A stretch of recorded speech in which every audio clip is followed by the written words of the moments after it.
Hey friends, today I want to talk to you about what I'm calling the 5 key activations. So these are the areas of your body that I want you to pay really close attention to, no matter what pose you're doing or movement you're doing. So we're going to go over it in tabletop and we're going to go over it in mountain. And these are cues you're going to hear me give a lot. And so now you'll know for sure that you know what I'm talking about. And they're also cues you can tap into and remember for yourself in case I forget to give them or don't have time because I'm shooting for a 5-minute video, or if you're doing yoga somewhere else.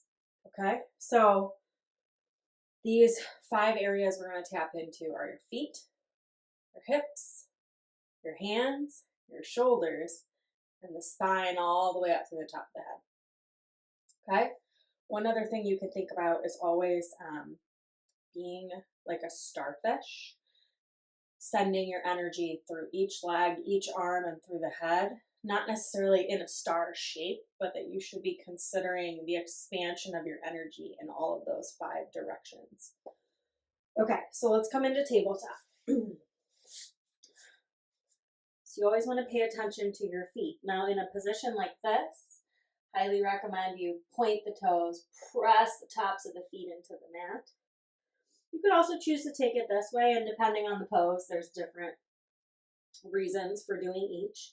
But here, you press the tops of the feet into the mat. You should feel the thighs and the lower belly start to activate. Okay, so we're going to move into the hips and the lower belly. And I want you to imagine pulling the points of your hips together. Now, these are bones, they're not going to move. But when you imagine pulling those points together, you should feel that lower belly and core activate, get involved. Okay, so that's a cue you're going to hear me say all the time is hip points. Pull your hip points together. And that's what I'm talking about. Okay, so tops of feet, pull hip points together.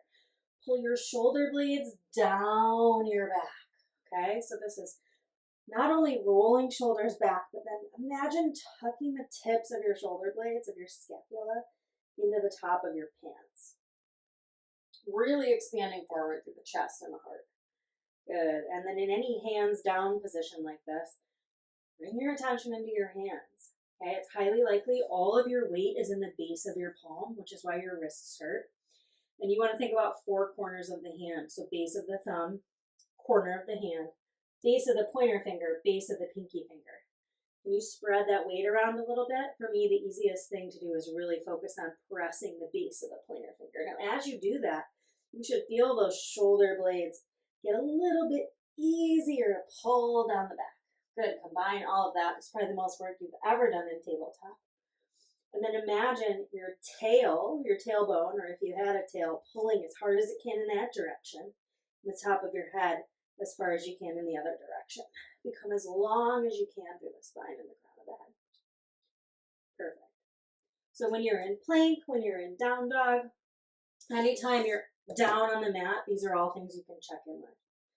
Okay, we're going to climb up to our feet, talk about 5 activations in mountain pose. So first, rooting down through the feet, finding the 4 corners of the feet, either side of the heels, base of the big toe, base of the pinky toe, rooting down. Good. Same thing, and this is my biggest cue of all time. If you learn anything, it's this. Pull your hip points together. This is also going to super protect your lower back, which is something I'm always personally trying to do. Okay? Tall, tall, tall, spine and crown of head. Good. Shoulders come up, back, and down. Pull those shoulder blades down your back. Try to tuck them into the top of your pants. Good. And make your hands be on purpose. In a lot of standing poses, your arms are like whatever.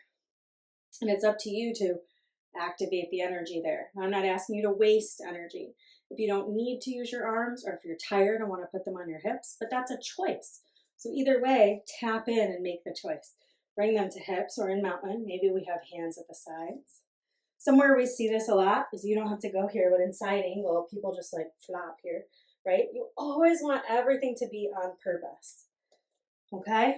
So being that starfish, energy strong from the hip all the way down to the foot, hip all the way down to the foot, shoulder out through the hand, shoulder out through the hand, spine all the way through the top of the head. Okay, so no matter what we're doing, and in this series, in a 5-minute video, I may not get to give every cue the way that I want to. So now you'll know, checking in through the feet, checking in through the hips, checking in with the shoulders, the hands, the spine, all the way to the top of the head.